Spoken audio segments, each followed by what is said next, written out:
Have you ever asked yourself, now that I'm a homeowner, what should I do with this yard? It's either a blank slate or it's full of stuff you just don't want or need. Well, guys, welcome to my channel. My name's Matt. You can call me Coach.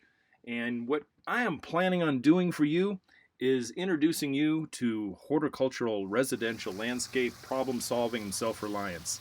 You will find me as a 25-year veteran in ornamental horticulture, landscape design, and landscape construction.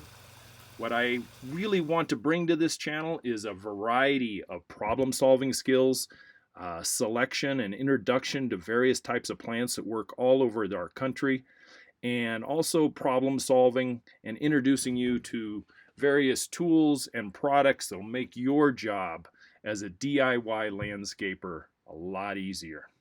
Hey, I've been doing this for a long time. Like I said, you'll see lots of examples of my work over the past years.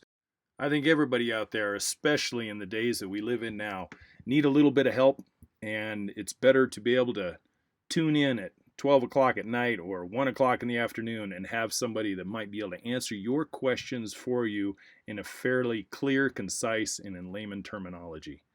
So, what I ask you to do is consider subscribing. Hit that subscribe button, ring that bell, and I look forward to seeing you just about every week. I'm certainly hoping, depending on projects and other stuff. But hey, thanks for tuning in. Thanks for catching this, and I will see you in the next video. Take care.